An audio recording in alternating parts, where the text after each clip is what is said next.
For me, the most important question today is how to sit together and to discuss. Not a one-two person to see what's supposed to all us on this planet. Start to raise the questions about what's important. Are you bending the truth of climate change? And why are African states less developed than Western states? And what I'd like to know is the proper balance between Jewish values and other values in a democracy. I have a few questions. Why do they dislike Americans? My biggest question. How does an individual relate to the group in the 21st century?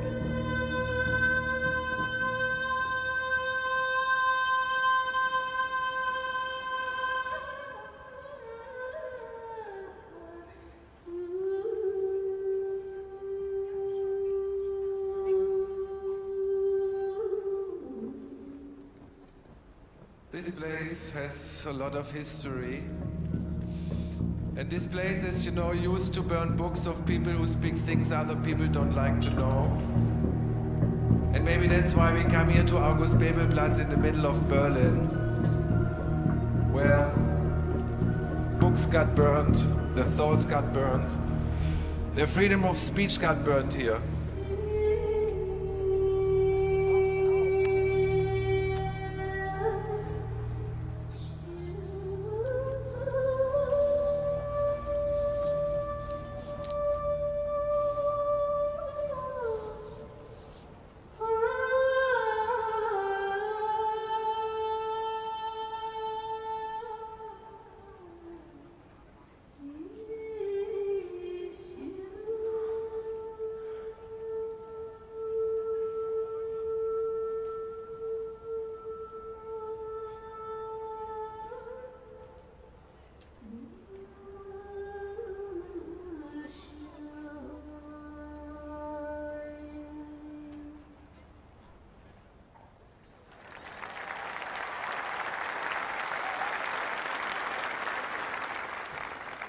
It's wonderful to see all the beautiful faces around this table. We have a long day ahead of us, so we're going to go right into the program. Today, we ask and we begin to discover answers to 100 questions chosen from thousands donated by people from all around the world. We will ask them all over the course of the next 9 hours.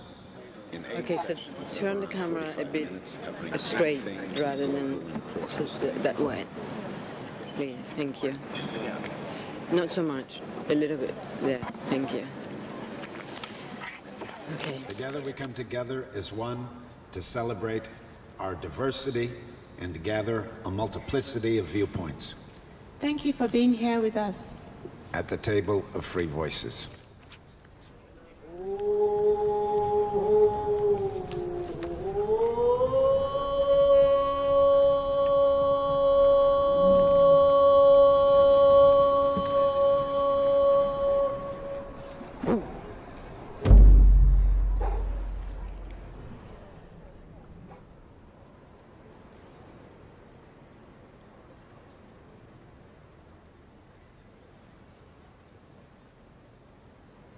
Question 1. From Anonymous, USA. What is today's most important unreported story?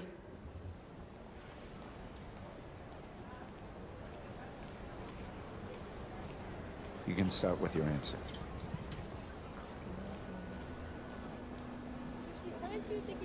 What ought to be reported today, and definitely does not, is how much life costs, the price of life on this planet.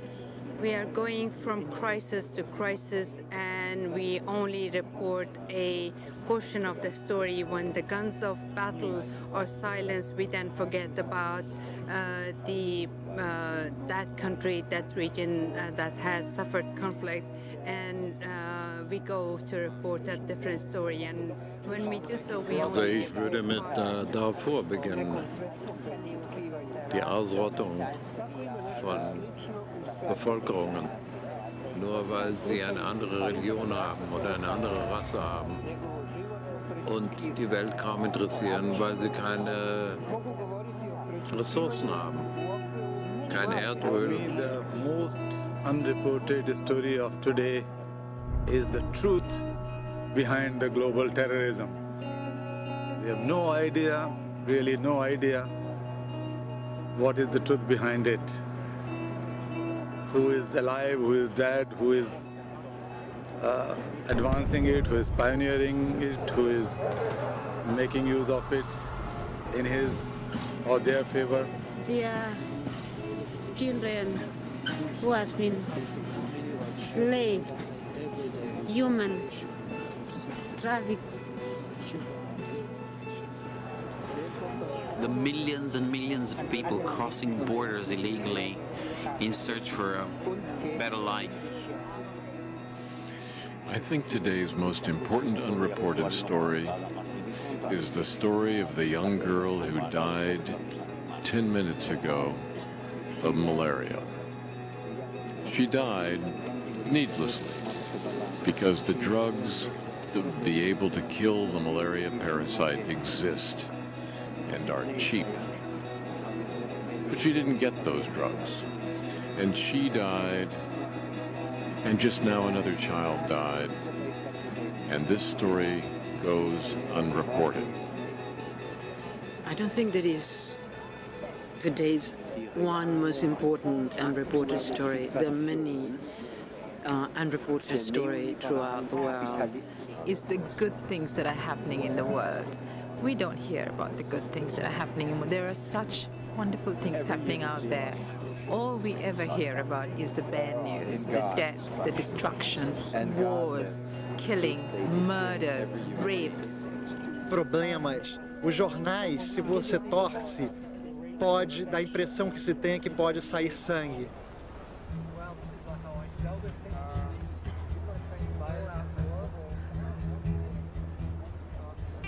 Thank you.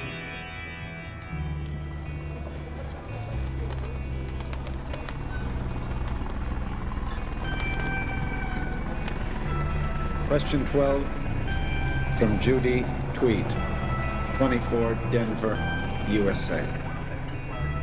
Should we have the right to choose where we live? Now that's an interesting question. I like it. A gente nasce, né? A gente nasce num ponto do planeta Terra. E se a gente não quer ficar ali, vai para outro lugar. Mas também, quando a gente vai para outro lugar, a gente é discriminado. Llegué hace 2 días y ya tengo que irme el 11 porque solo me dieron una visa de 4 días. Como colombiano, como ciudadano del mundo, no se me permite entrar a este paraíso, al paraíso del primer mundo, sino 4 días. Well, I believe, of course, we should have the right to choose where we live. I mean, we live in a world where capital can move, where goods can move, and I don't understand why there is so much hysteria about people moving. For example, one time I wanted to go to Dubai, but because I have a 1951 Geneva Convention passport, I was not allowed. And the reason for this, I asked, they told me that because I didn't belong anywhere. Everybody wishes to live in a place that is free of war. Everybody wishes to live a harmonious existence, but some people can buy that. and others cannot. Some people can lay claim to that right and others are just not in a position to do so. Yes, we all of us have the right, or should have the right to live wherever we want, but all of us should be able to afford to do so. Sometimes you have to move to be able to support your family. Now, if you're crossing borders and you are not recognized by their state, does that mean you're illegal? By definitions of the state, but I don't think that as humans we can really say another human is illegal. And the people who are moving are mostly doing so because they are desperate. They're taking enormous risks. Look at the people who are arriving in the Canary Islands every week in makeshift boats, and they're arriving on the beach by the hundreds. And these people are absolutely desperate, otherwise they would not have left. That's not a fair choice. That's not saying I'm going to choose where I'm going to live. You're not going to choose to risk 9 chances out of 10 of drowning or being killed before you actually arrive. That's not a choice. You could also ask the question, shouldn't we have the right to remain where we are? This is a very urgent question for many, many people on this earth. Like Tibetan people, and like myself as a Tibetan, and we don't have this right. Yes, we can live in our country, but not necessarily we can do what we want to. Le jour où le droit atteindrait effectivement la possibilité de donner ce droit sans restriction à tous les hommes, ce jour-là, l'humanité aura franchi plus qu'une limite, elle aura atteint un degré d'évolution tout à fait désirable par toutes les cultures et par toutes les nations. It's important we can live where we want to. And everyone, I think it's important their nets. Even the birds need their net. The human beings need their homes.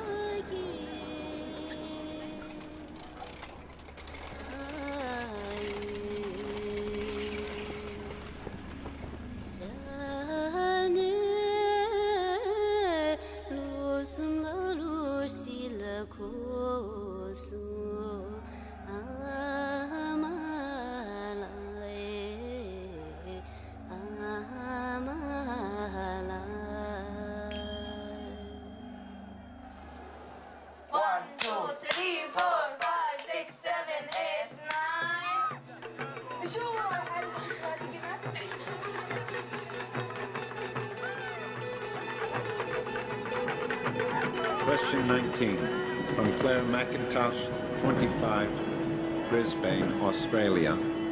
What are the basic dignities that each human being deserves, and why do we let so many people go without them?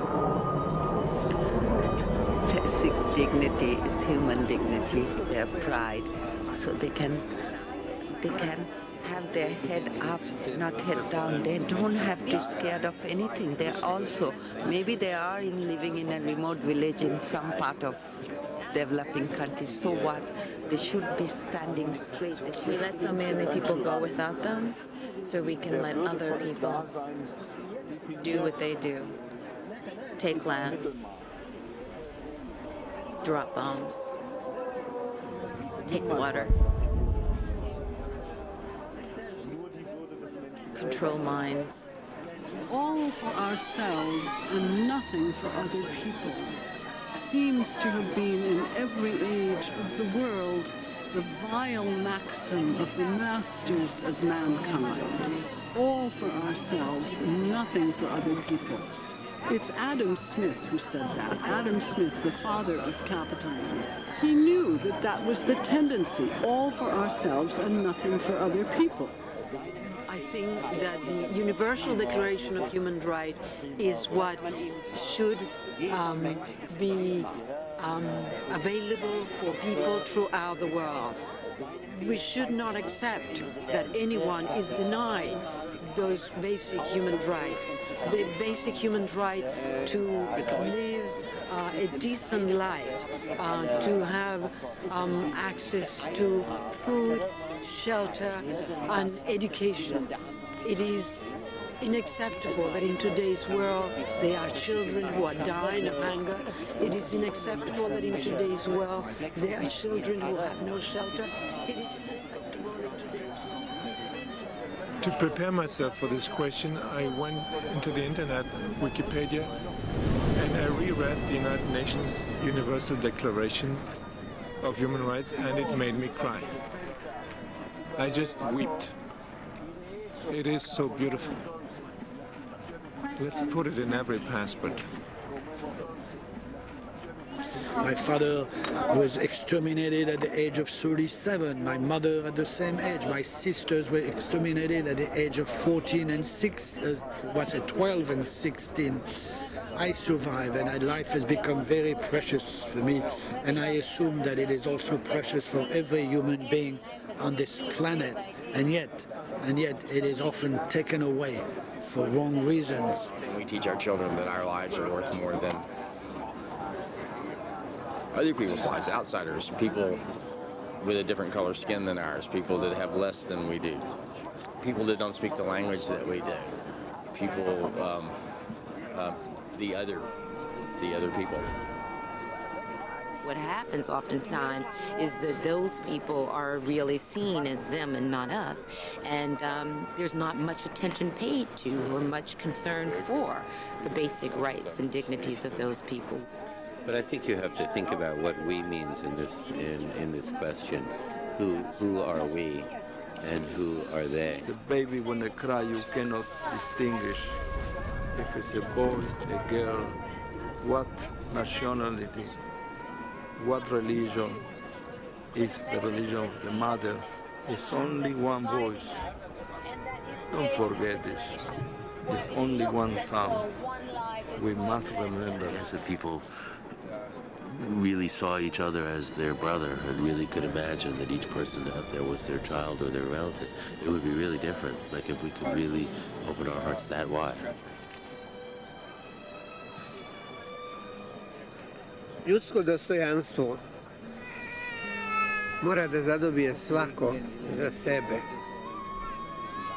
Prethodno se mora odreći svake vrste samotlačenja politikom, ideologijom, religijom, nacionalističkom uskogrudošću.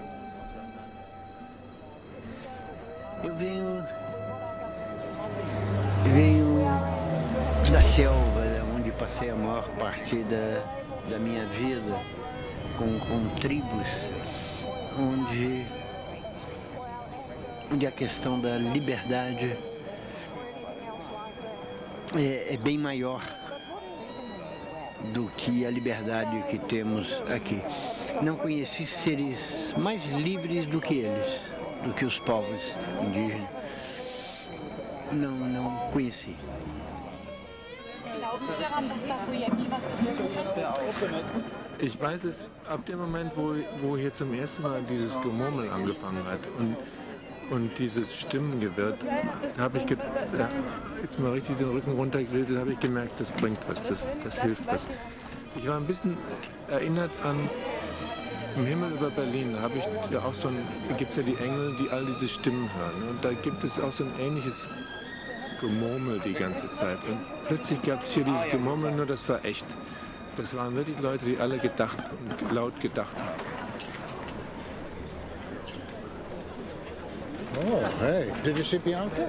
I think she's over there. There she is. I think she showed up late. If you can do me a big favor, don't move it when I'm talking, because that immediately, if you can do it before or after or when I stop talking, because if you do it when I do, then my concentration, which is very hard to have any... Do it when I get the notes from the other... Sure. Wrong.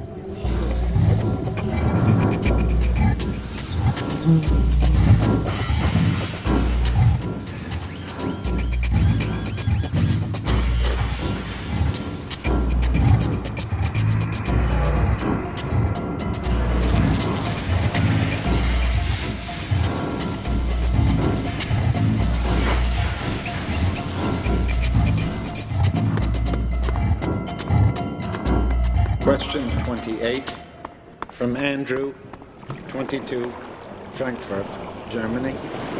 What if all Chinese people want a car? Please begin.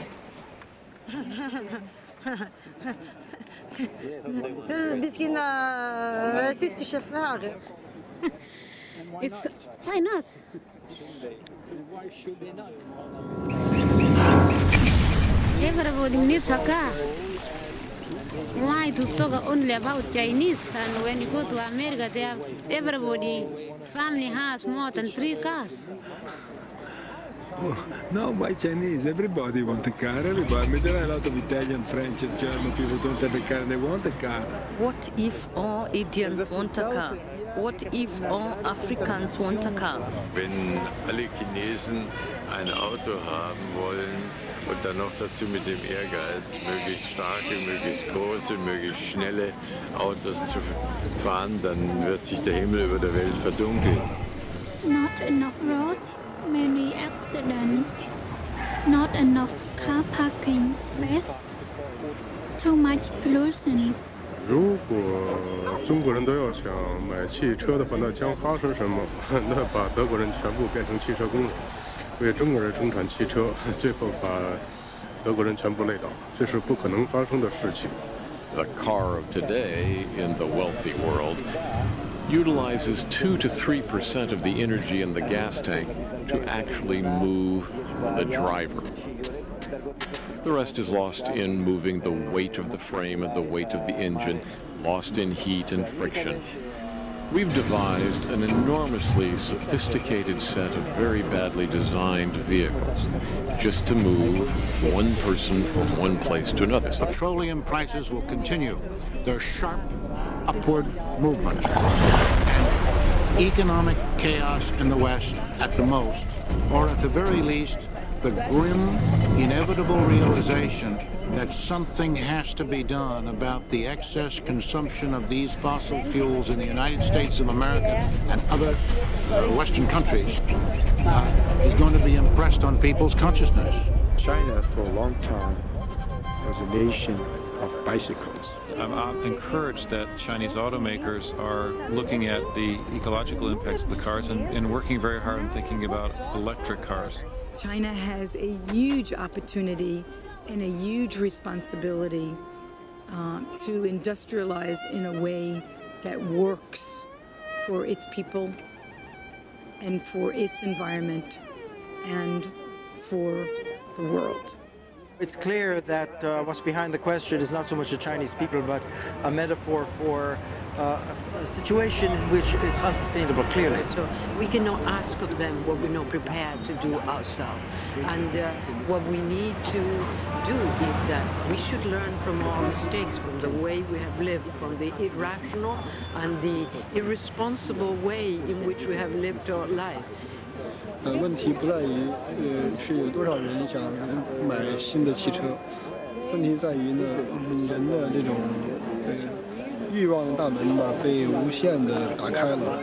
那么这个无限的这种占有的欲望被打开了之后，我们用什么办法再把这个门关起来呢？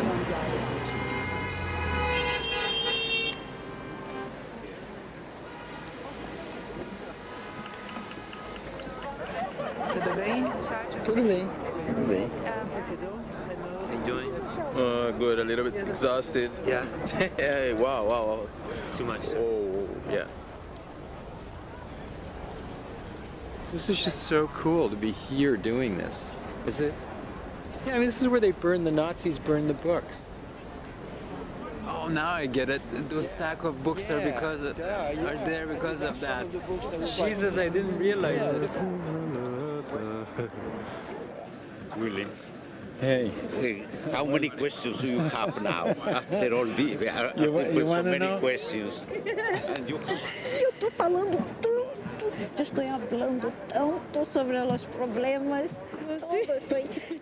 Estou mandando brasa. Am I doing okay?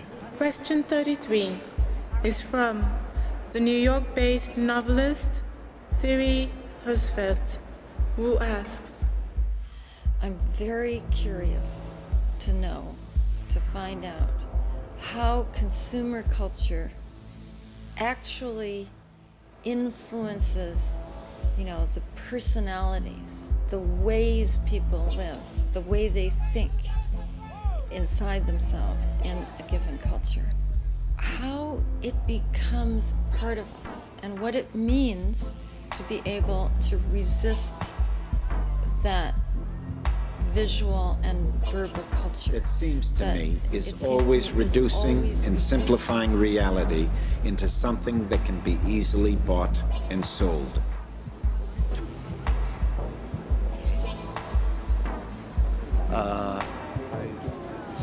I think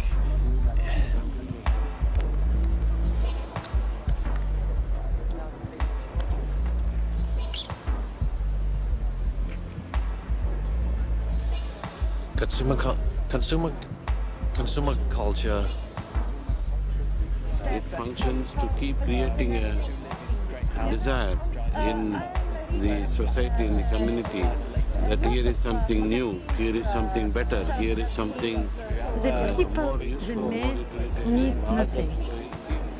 He need only himself. He need a love. Der nok kaffekanner i verden.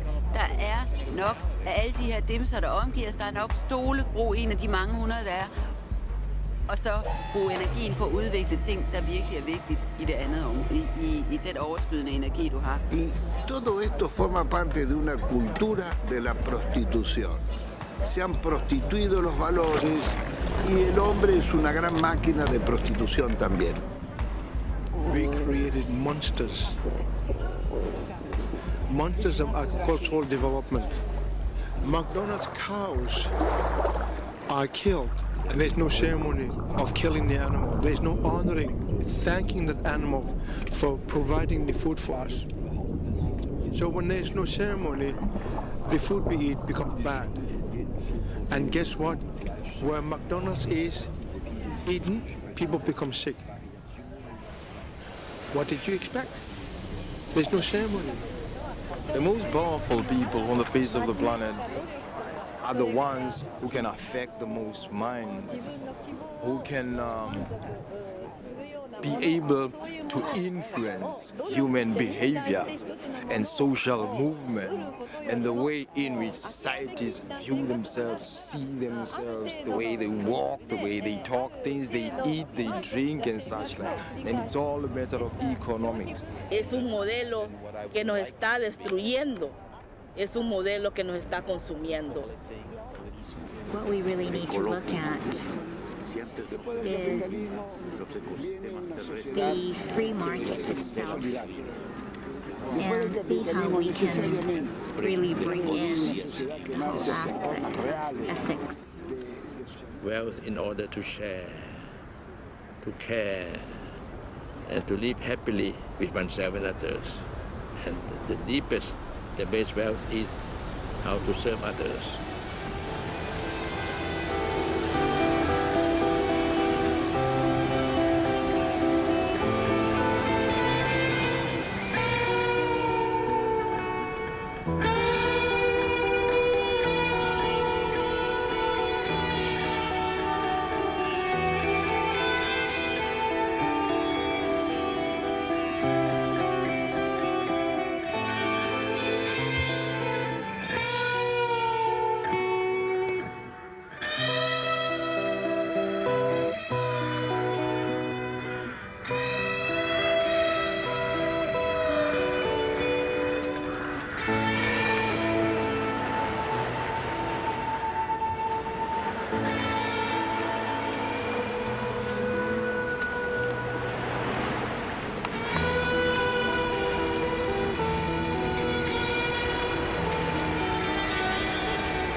Question 37 is from Tom Henze, 30, Berlin, Germany.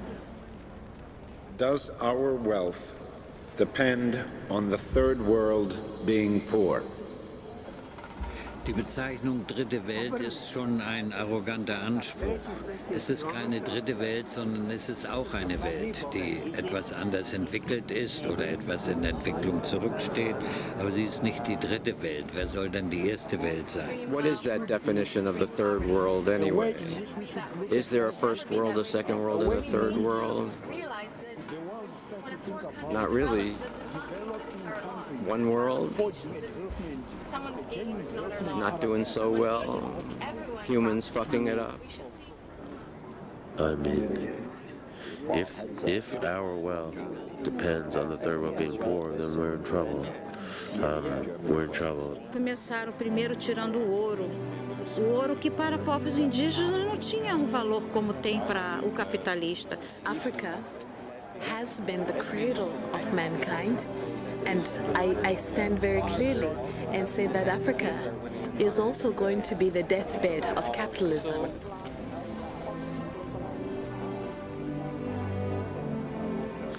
África espolhada. África. Terrível África. É impossível falar da África sem sentir um certo aperto no coração. Those who are well fed never understand what it feels like to be hungry. A Nigerian chief once said, if you will not share your wealth with us, we will share our poverty with you. So if we want global peace, we have to talk about equitable distribution. نحتاج أيضا إلى أن نفهم بأن كل الموارد هي مشتركة بين الجميع وهي لمن يحتاجها أولا. الملكية الحقيقية هي ملكية الاحتياج، تتم عبر الاحتياج. حينما أحتاج كأسا من الماء فهو لي بقوة الحاجة وبقوة الاحتياج. Fair. Fair is not a word that you really hear in economics too much. There is a connection that we have to make as to the poverty of the people, the wealth of the land, and be observant as to where this wealth is going. What I believe globalization is really about is about forming global family, moving out of what I call a juvenile species mode of hostile competition and into a more mature mode of cooperation. This has happened to many species all through evolution, and it's our turn now as humans to do this. I make it very simple. One is joining in the generosity of the divine, which is a power of giving. All life is given to us, and those who do that are forgiving. And then if your life is centered around getting, then you're joining in the culture of forgetting. So the choice is to be part of forgetting and be forgotten, or part of forgiving and being forgiven. I like that. That's great. He said it for me, my neighbor. Yes. Can you come and sit on my seat and say it for me? I would like it if we had more interaction in this process. I'm enlivened by sharing with somebody. My brain doesn't. I mean, this talking to you, talking to you. Hi. How are you? Are you having fun, baby? Huh? Are you having fun? Yeah. Alright, because you're so smart. You're such a genius. And, you know, answers just roll off your tongue. I know. I guess we are part of a big experiment. You know, it's not about the questions. This is what us. They're doing something to us here.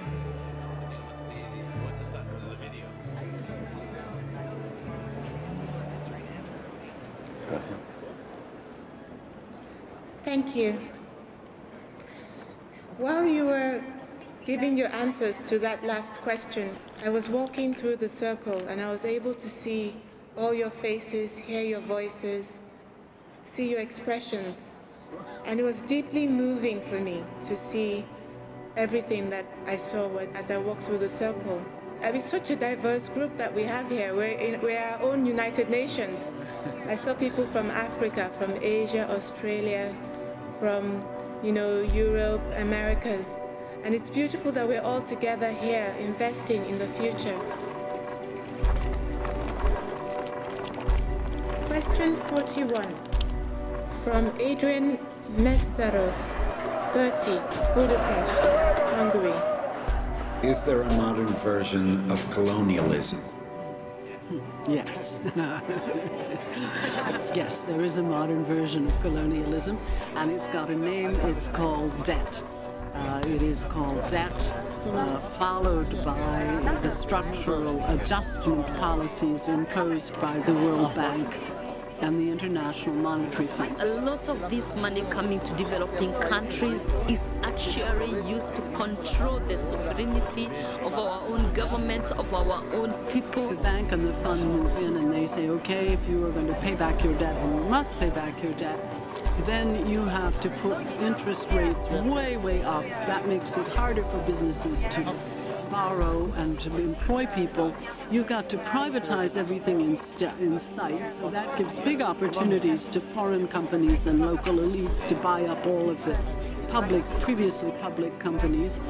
The United States of America was itself built on the decimation of entire people.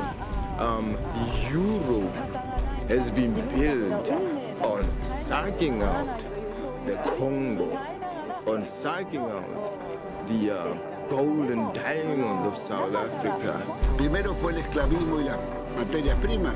Hoy sigue siendo el petróleo, hoy sigue siendo el diamante, hoy sigue siendo todos los minerales y materias primas. Los países latinoamericanos siguen sufriendo la explotación de sus recursos. All of these policies have been very beneficial to a tiny minority of the people in these countries. Так называемые вампиры. Это вампиры. Они используют чужую энергию, чужую силу, чужую жизнь для собственного благосостояния, чтобы проживать в экономическом довольстве.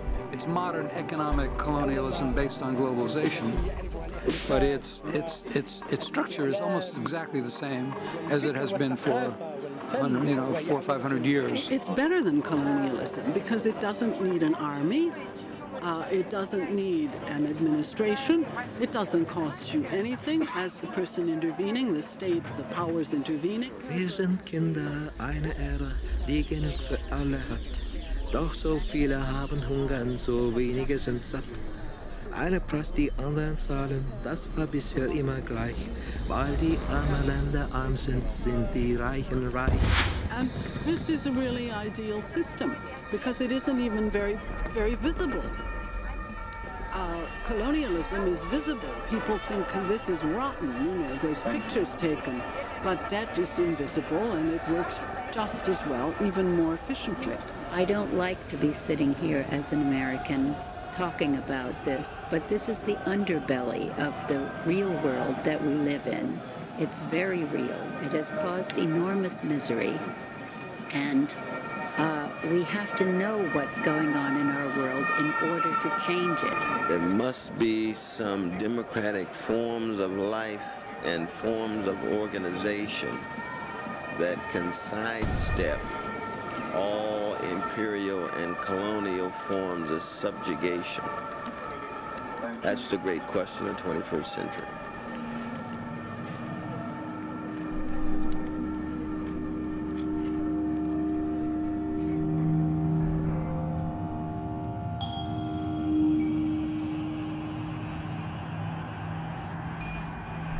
Question 45 from Katerina, 24, Germany. Why do we still believe more in nationality than in humanity?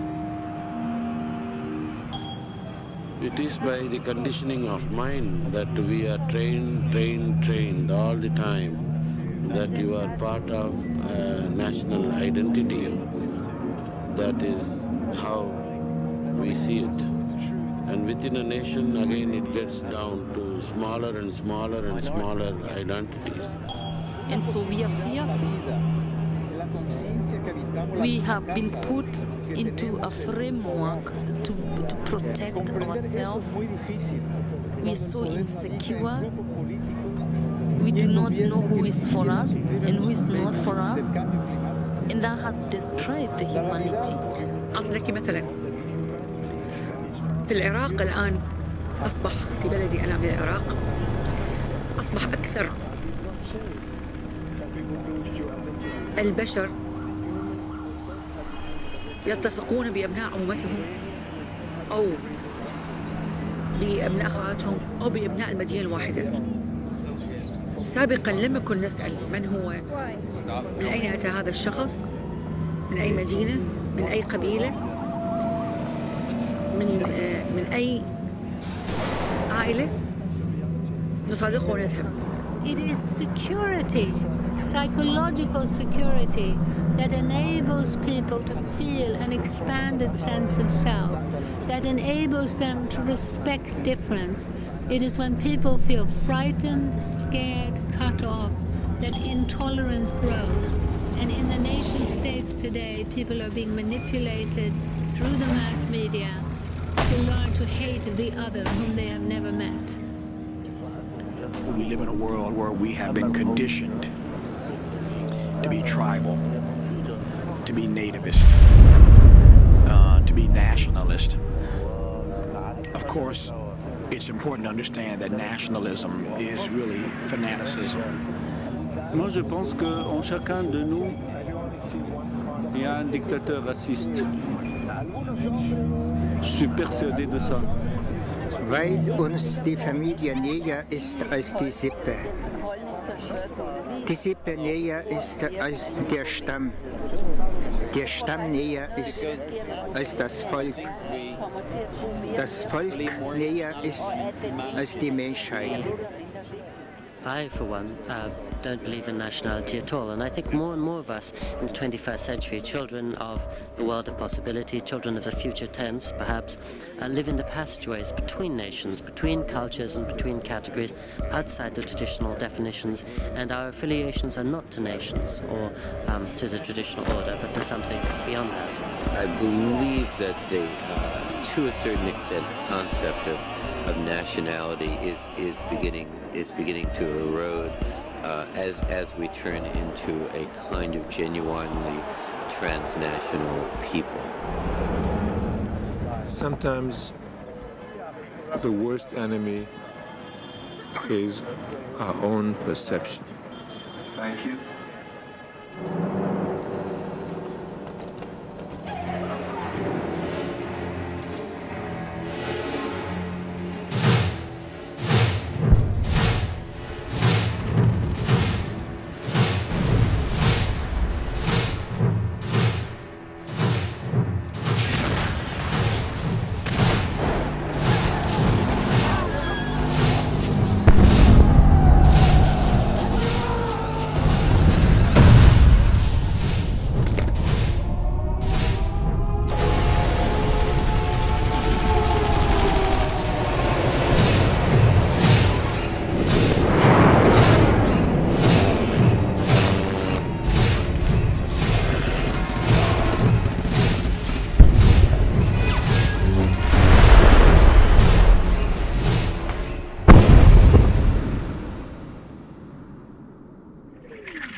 Cape Town, South Africa. How do we stop our governments from going to war? I come from the land where has never been any war. So I do not know anything about war, but I do know the suffering you people have experienced. Me, I come from a land of peace, where nothing but peace has been in existence, where no one is fearing being shot, where no one is aiming at you, where no one fights for the land. We go to war, you, me, us. Governments don't go to war. Governments send us to war. We pay the price. And the price that we pay is not only physical. The price that we pay is psychic. we lose our moral groundedness. We lose ourselves. It's really a shame. The big powers should be ashamed of what they are doing with the civilization, killing them. I'm a survivor of war in Bosnia, and for 3.5 years of my childhood, millions of bombs exploded in my city.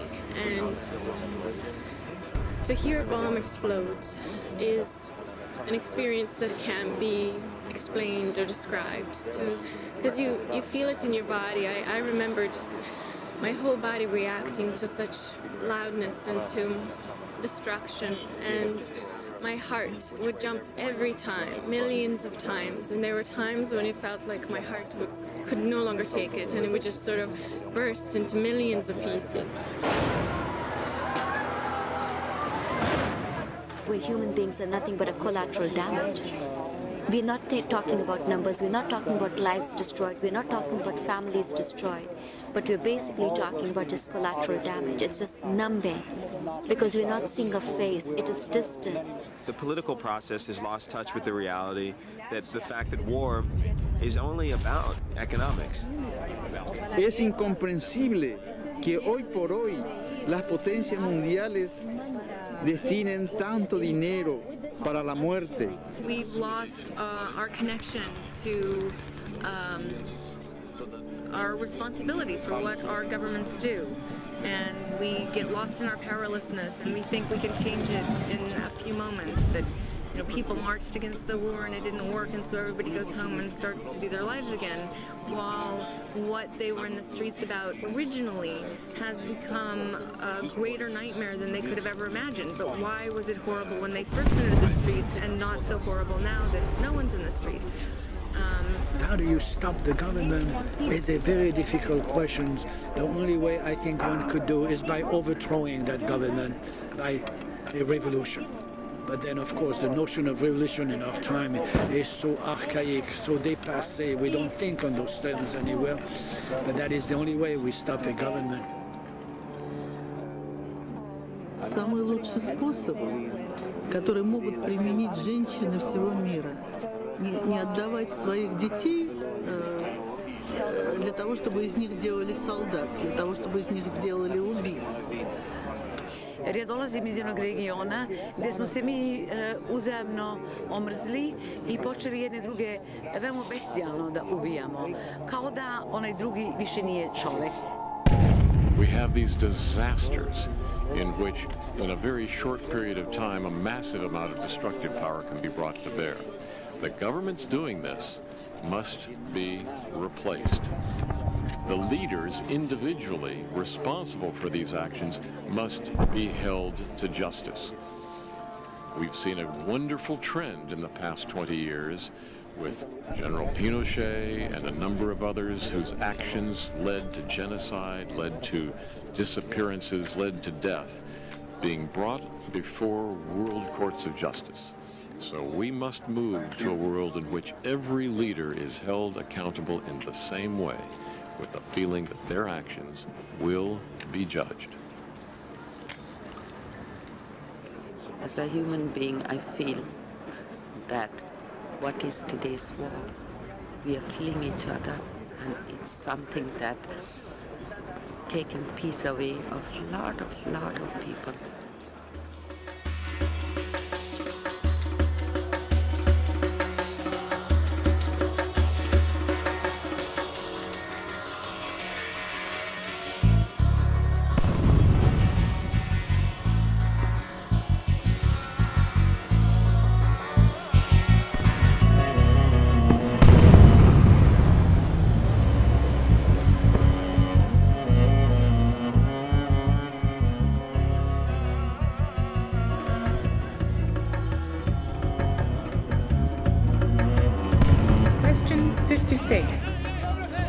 From Moïse Marabout, 23, Agadez, Niger.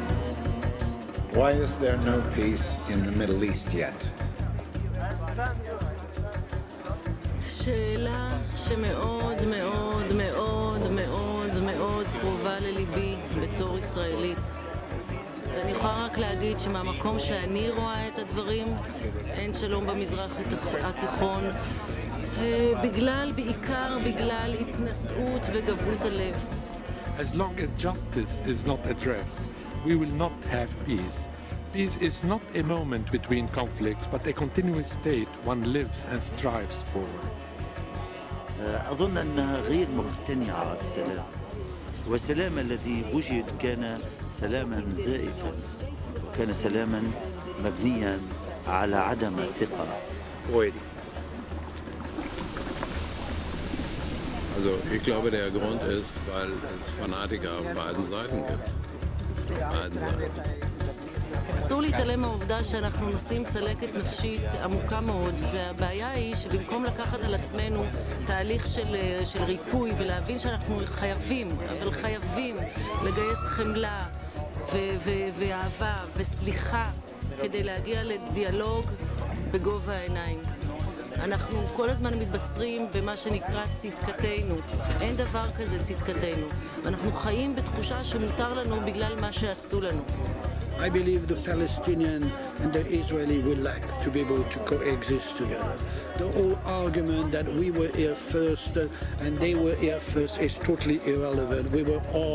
We are all visitors on this planet. We are all strangers walking on borrowed land. Once the Palestinian and the Israeli will live equally with self-respect, with respect to each other and solidarity, it will echo to the entire world. It will stop these stupid battles that those states decide of a culture between West and Muslims. It's such a bullshit thing. In Israel and Palestine we can prove that this is together can be the most beautiful culture one can have. I know I sound like a dreamer. In my country, in my community, we normally say panorwa mikono sora ndiro rino parara, which means that where two bulls fight, normally the grass is the one that suffers.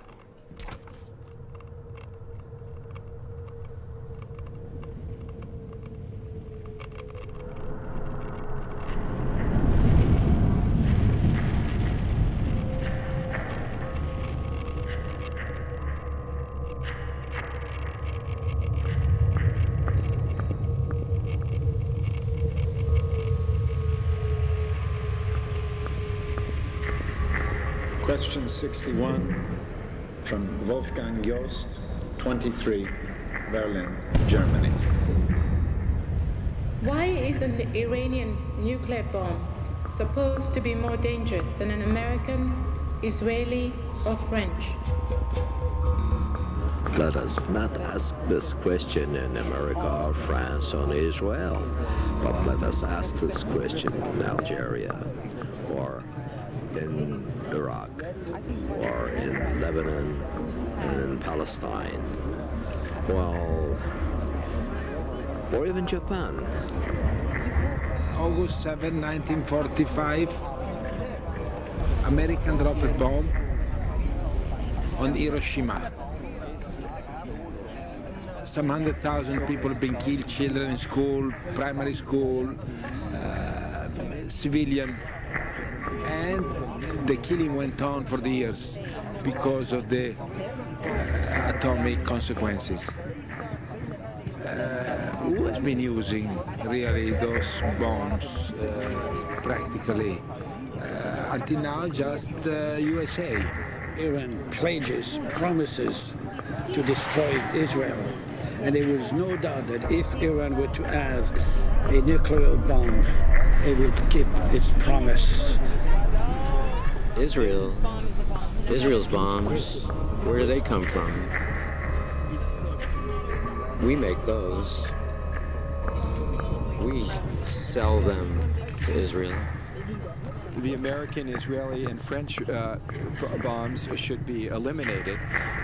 France and the United States have a legal obligation to do so under the Nuclear Non-Proliferation Treaty, and Israel has a security interest in really resolving the conflicts in its region through nonviolent means, because eventually, as long as some have nuclear weapons, others will want them. As long as they want them, at some point they will get them, and as long as they exist, it's inevitable that either through accident or design they will be used. Any use is catastrophic. Therefore, they must be universally abolished. Why do we have to have a nuclear bomb? We shouldn't be.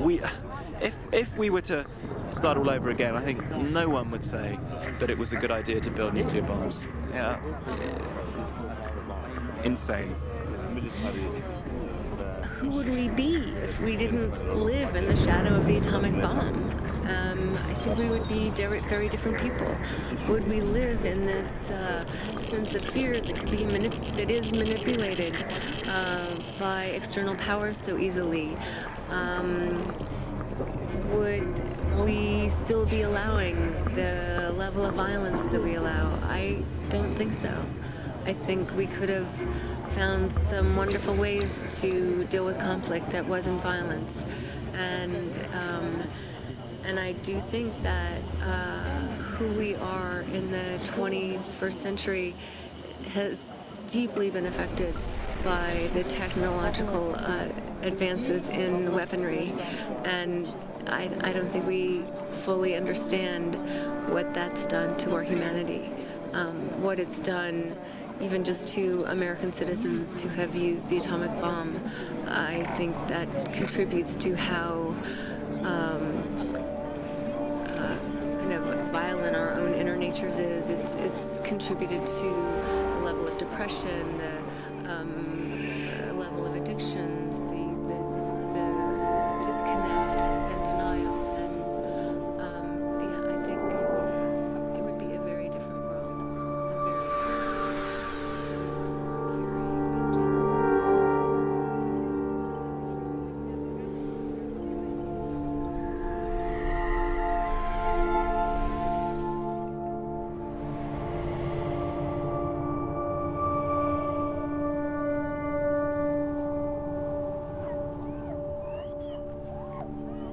Thank you. Question 62 is from the writer and activist Arundhati Roy. Between nonviolent resistance and armed struggle, where do we go? What is effective? What is the right thing to do? Or do we need a biodiversity Do we need resistance? a biodiversity of resistance? Arundhati, if you could sit here and hear this murmur and see all these faces. I like the name biodiversity of resistance. This is a great question, and I'm not sure that we are the one to answer. Yeah, I would prefer to say that I prefer a non-violence resistance. Yeah, I wish this resistance would make it. But we are not the one who choose the resistance of the oppressed. We certainly need a variety of forms of resistance. Armed struggle must be the last resort. It must be something that we are very, very mindful of and oftentimes suspicious of, and yet there are conditions under which armed struggle becomes necessary. For the most part, we must deploy all forms of nonviolent resistance and struggle, understanding nonviolence as something active, as something that's vital and vibrant, something that requires our sacrifice, our suffering, something that allows us to accent the best in ourselves and the best in others. The struggle for change, in every single place where struggle has been successful, has employed what you term a biodiversity of tactics, from nonviolent resistance to political organizing, to speech making, to armed struggle. Legitimate armed struggle based on the principles laid down by, among others, the African National Congress and Che Guevara, to distinguish between mere terrorism, violence for its own sake with unnecessary casualties, an armed struggle that is undertaken to mobilize and protect a majority, an oppressed majority. As someone who is an organizer, whatever decision I make and whatever movement I'm engaged with, I always have to ask myself, can I live with the impact of the tactic that I'm going to use? It never happens that when change is taking place, that it does not affect others. Always there are victims of change. Ask yourself, how much are you willing to give? How convinced are you of your goal? And then you can choose the weapons. Could be a pen, could be a gun, could be a camera, could be a piece of paper, could be a knife, could be your life. I think that we can accomplish a lot with non-violent resistance. But are there times when armed struggles are justified? Are revolutions justified? I think concentrating on resistance, there's something wrong with that. We're not just concentrating on resistance. We'll have to create attractants. We have to create a new paradigm which is attractive to go to. Everyone is blooming in its own beauty. Imagine that everyone sitting here in a circle at the table, blooming their own beauty. Yes, Aaron Hardy, we need that biodiversity, Earth, everyone's language, everyone's culture, everyone's spiritual understanding. En estos momentos pueden ver ustedes alrededor mío un círculo que representa una comunidad global, donde es evidente la diversidad de pensamientos, la diversidad de ideas, la diversidad de conceptos. ¿Hay alguien ahí escuchándonos? ¿Alguna vez? Das wird wahrscheinlich noch in die Welt raus katapultiert, wie so ein Diskus. Oh, super. Ja? Hört sich gut an? Alles? Schön. And can you take your head off so that you can really feel what's going on around you? You can really sense what's going on around you. Are you still in your mind thinking? Nuestra amiga la cámara. Guys, whatever you hear from me, if there is one smart thing, take it, and the rest, please erase it. I also went to the center. How was the center? It was really good. It's amazing because you can click on the different, any camera you can go.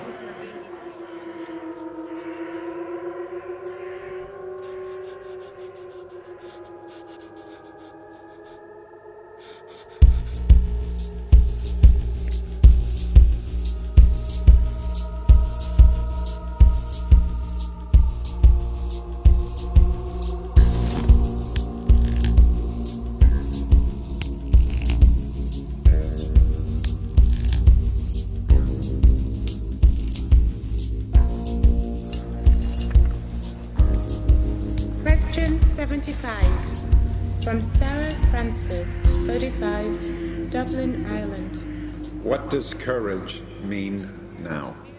I think courage is something I appreciate of a person so much. I mean, people, I salute the people who has courage. Courage is something to make you continue to live day-to-day life. Courage is something, it's step by step, you go up. It takes courage to be a human being. It takes courage to be. Einsamkeit ist Mut, Hermetik, totale Neutralität, sich, seiner selbst unsicher zu sein, ist Mut.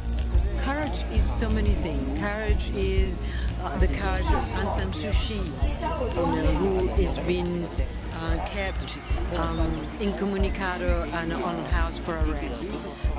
Courage is the courage of the young students in Tiananmen Square. We risk our lives in different ways. Well, I've never really risked mine, so I can't say. I've never lived in truly dangerous situations the way so many people around this table have done. Well, to put it quite simply, I'm willing to die Yes, I'm willing to die. I have the courage to take the risk to die, to defend who I am and what I'm doing. Well, I mean, we're sitting in a square where the adventure of Nazism took over this beautiful country of Germany and distorted the laws of justice in a most gross and horrific fashion. Imagine the courage of people that broke the laws of the state to honor the higher law of caring for human life. 你知道中国的劳改相当于苏联的古拉格，相当于德国的集中营，大概4、5千万人都在里面受死掉刑刑。我自己在里边待了19年，19年以后我到美国来，我也不想谈这些事情，但是最后还是起来了，因为人的生命就这一次。 ¿Qué hubiera sido la Argentina sin el coraje de las madres de Plaza de Mayo, que frente a la dictadura del terrorismo de los generales Videla, Macera y Agosti, que hacían desaparecer miles de personas y las arrojaban al mar?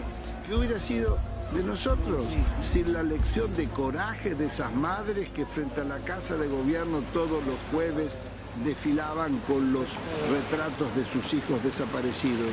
Coraje significa comprender de que esos poderes no son invencibles, como están demostrando pueblos en el mundo, que con coraje, con indignación, han logrado expulsar transnacionales de sus países, han logrado voltear, tumbar gobiernos.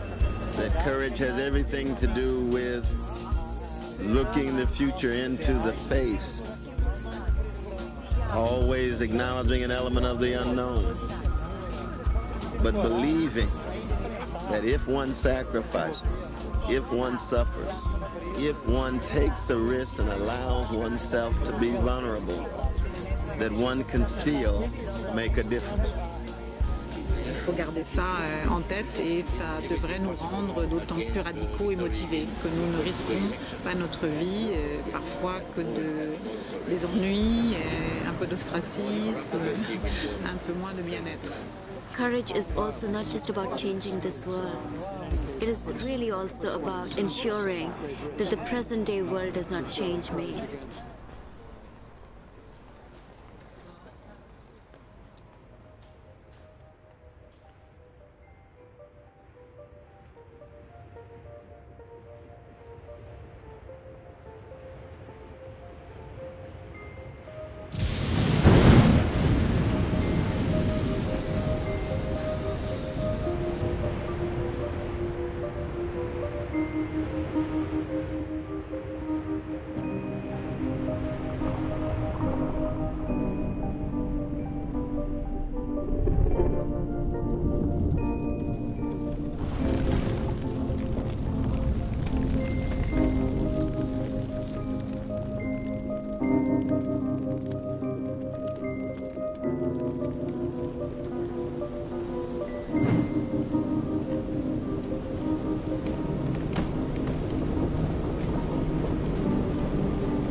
Question 78 from Nancy Clemens, 57, Cameron, Missouri, USA. What can I do and tell others to do to stop global warming? What can I do and tell others to do to stop global warming? Please begin.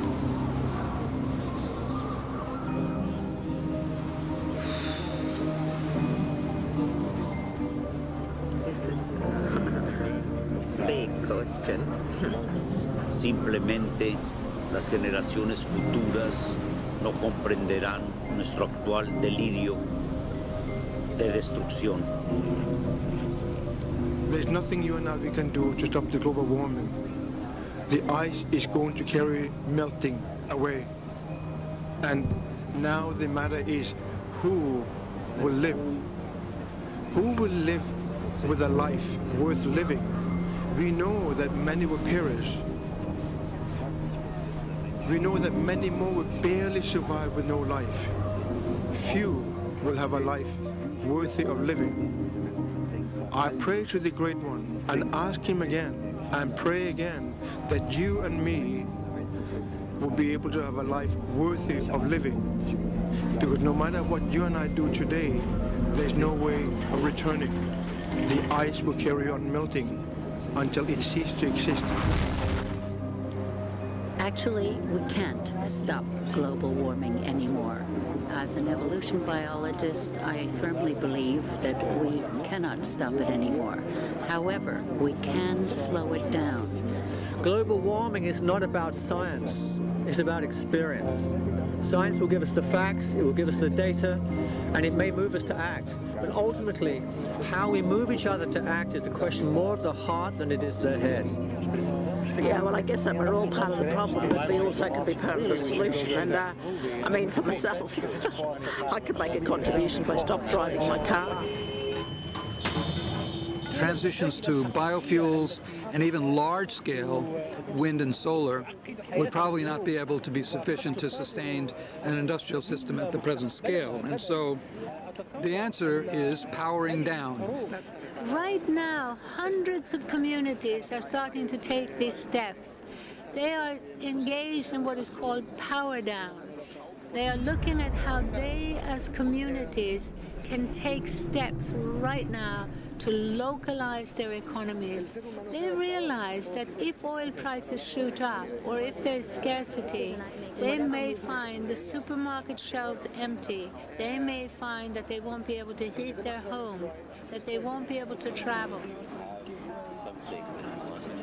We must talk about how to control our cheap desire. I think something we can all do worldwide is to shame and ridicule the people who are polluting.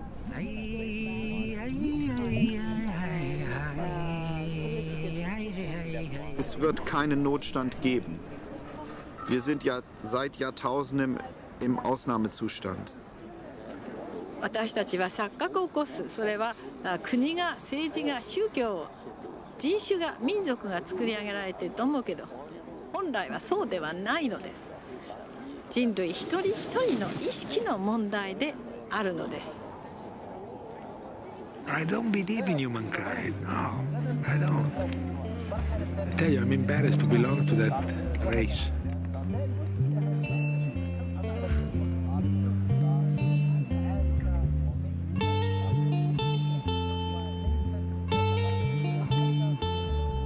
And at the same time, I'm fascinated by it.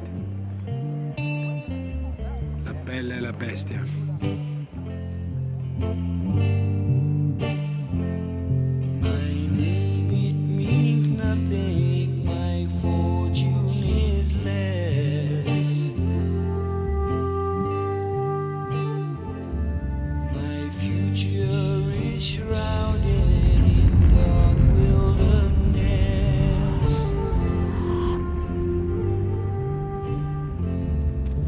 Sunshine is far away, clouds linger on.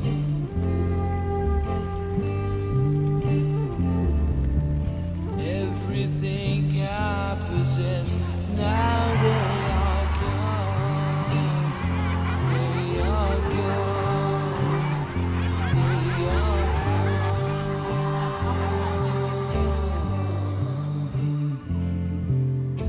Question 83 is from the photographer Sebastião Salgado of Aimorés, Minas Gerais, Brazil.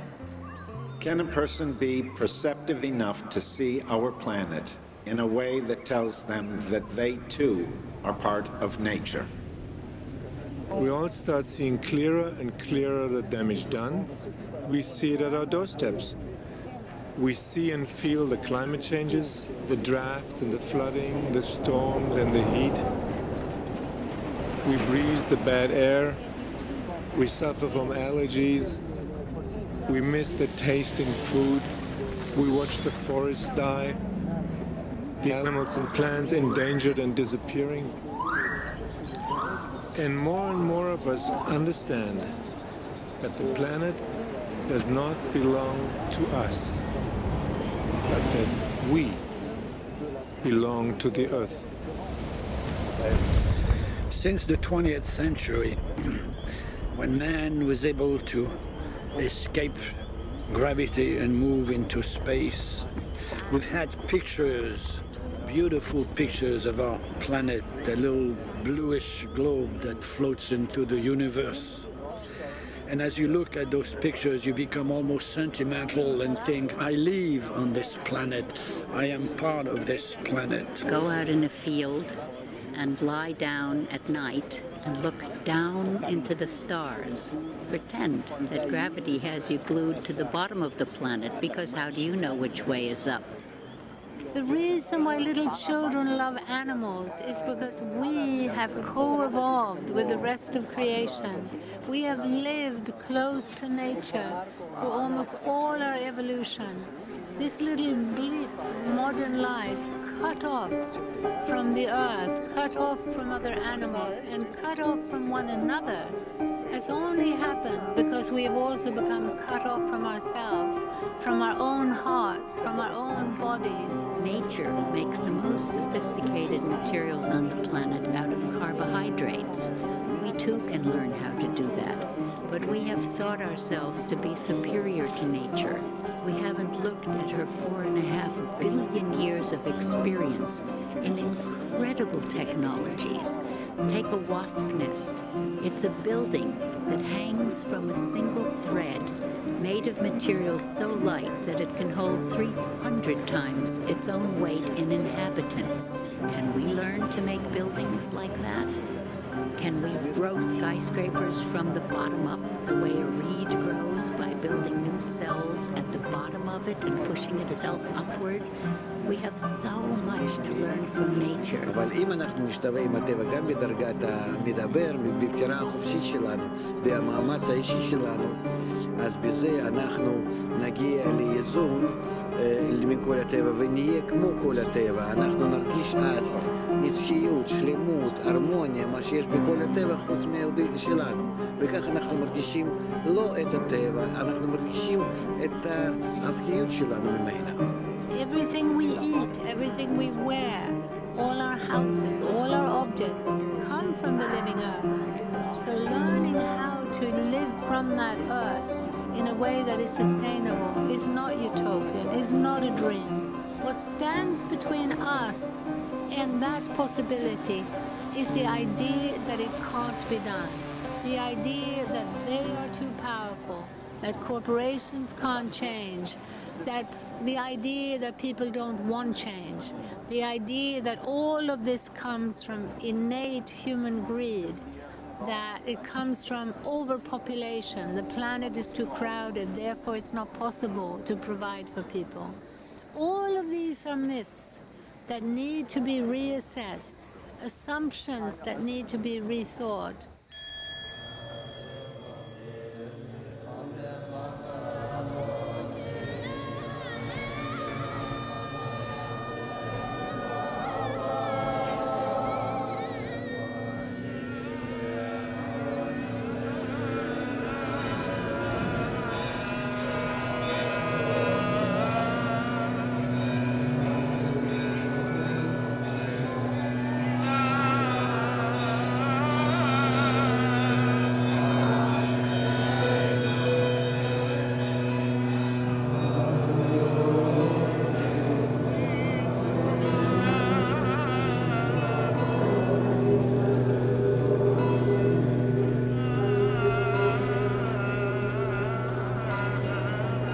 Question 96 comes from Miraj Khaled, 13, from Dhaka, Bangladesh.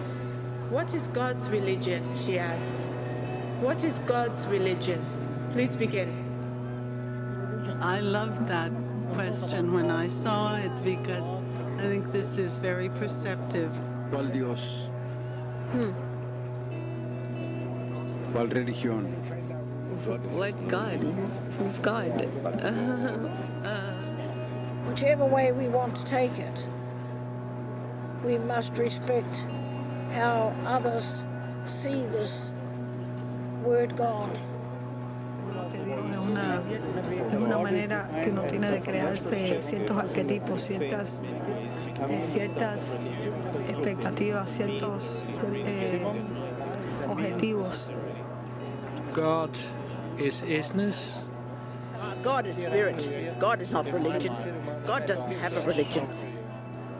No existe Dios. I think the religion of my goddess is reflected in every corner of the world, in every leaf, in every speck of dirt, in every flower. No, I don't believe that God has a religion. I think that religion is a profoundly human phenomena. And when we talk about God having a religion, you can be rest assured that you're talking about some human construction, some human creation. What we project onto Him. Eu sou do amor, eu sou do universo, eu sou Deus em ação. Es gibt keinen Gott. Gott ist ein Symbol für etwas, was wir nicht in Sprache fassen können. Und deshalb gibt es auch keine Religion Gottes. Gott, muss man sich vorstellen, ist etwas, das nicht ein Nichtwissen ist, sondern das überhaupt außerhalb unseres Wissens ist, das nicht die Qualität der Wissbarkeit hat. Es ist etwas so, wie wenn wir die Frage stellen, was ist die Farbe eines Kreises? Ist er rot, grün oder blau? Nein, er ist weder blau noch rot noch grün. Er ist auch nicht farblos. Die Frage nach der Farbe des Kreises ist unsinnig, weil ein Kreis kennt nicht die Farbe. Das sehen viele nicht ein. Sie nehmen einen Stift aus ihrer Tasche, malen einen Kreis auf ein Papier und sagen, sieh mal, dieser Kreis ist doch blau. Ja, der von uns gemalte Kreis ist blau. Aber die Farbe, die kommt von meinem Stift und nicht von dem Kreis. Die Farbe des Stiftes ist die Religion, mit der wir das Göttliche ausdrücken. Aber den Kreis selbst können wir nicht zeichnen. Es ist etwas, was mit Farbe nichts zu tun hat. Und es gibt so viele Religionen, wie es Farben gibt, mit denen ich einen Kreis male. I really like that one. I'm not someone that believes in God, but I believe, all I know about God is there is a God and it isn't me. That's all I've been able to figure out so far. Don't you think God is in you as well? Oh, absolutely. Absolutely. Most of my whole thing with spirituality is like, I'm a recovering heroin addict. I haven't met God yet. If I meet one day, then I will ask him the questions.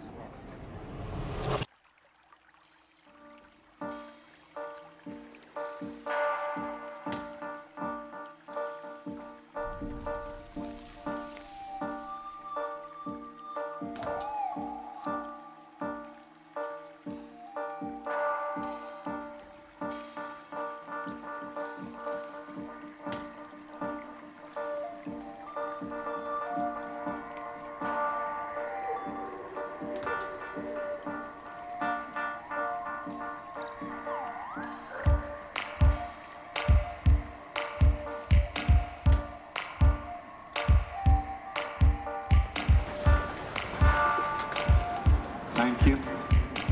Thank you too. Last one. Question. 100. 100.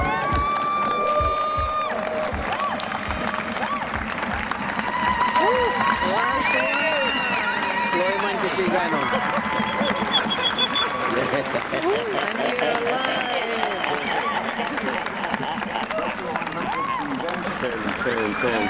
Cheers. Okay, last question. Let's do it. From Keith Dirks, 48, Piedmont, California, USA. What are the myths that we need to create to change the world for the better? Creation stories are part of every culture in human history, and they were usually told by some kind of a priesthood. But now science tells the creation story. It's been elevated to that status of priesthood that gets to tell the big story to the culture. What story is it telling us? That we live in a non-living, purposeless universe running down by entropy. Oh, how cheery is that for a creation story? And then we add in that evolution on this planet is about the survival of the fittest, about an endless competition in scarcity, and that you have to get what you can while you can and beat the other guy to it. Now, this is a totally depressing creation story, a universe running down meaninglessly. You're caught in it. You're stuck in an endless struggle in scarcity. This is a terrible story to be telling people, and it does not fit the scientific facts. We know that every force in nature has an opposite. If there's entropy, there has to be syntropy. We know that in evolution, there's a tremendous amount of cooperation. In fact, I'd say there's a great story in the maturation cycle of evolving species, where they first are young and grabby and multiply as fast as they can, take all the territory they can, bump off their competitors, act like capitalists, and then they discover bit by bit the advantages of cooperation. And as they do so, they build bigger and bigger cooperative enterprises and find out that their economies are cheaper, more effective, more efficient, work for everybody, and you get the evolution of rainforests and human bodies made of 100 trillion cells working in complete cooperation, even though they're so very diverse. This is a story we need to tell in the world. A great new story of the human species growing up into global family, doing win-win economics, and making a better world for all. Human beings are appreciators, not just observers, but appreciators, participants, even co-creators of the cosmic process. The whole world is deeply entangled. All the living organisms, all the parts of the universe, in fact, the whole universe is living, including the electrons and the protons and everything. They are all organisms. They all have a history, and they're all entangled, so deeply, intimately interconnected that you cannot separate them. And at any moment, this entangled universe is creating and recreating itself anew. That, I think, is the evolution of the cosmos, evolution of all things in it, from atoms to humans to galaxies.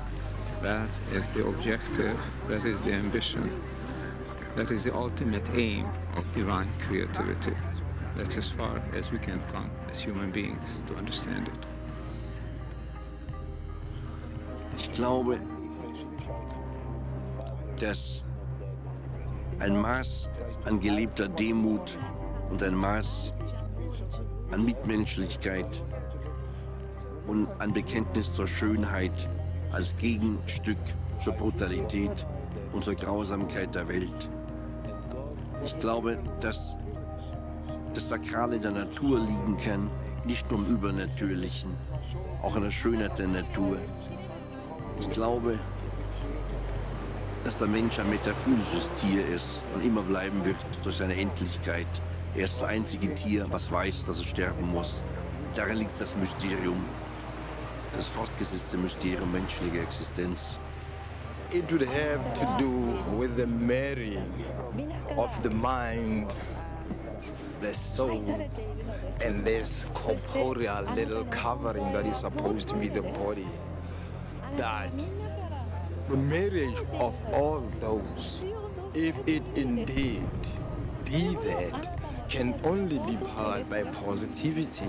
And if the positivity then manages to give birth to that marriage, that all the troubles of the earth will be done. If the human mind has got the space in which to breathe, to live, to pulse, to flow,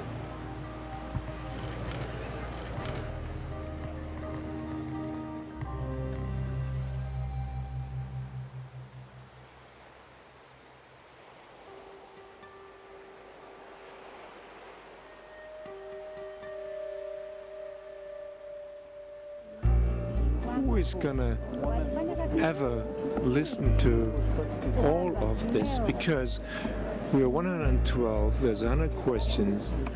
Let's say that's 11,200. Let's say only 2 minutes each time, that's 22,000 minutes. You know what that is? That is 500, that's 300 days. Okay, it's finished. C'est fini, hein?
Bye.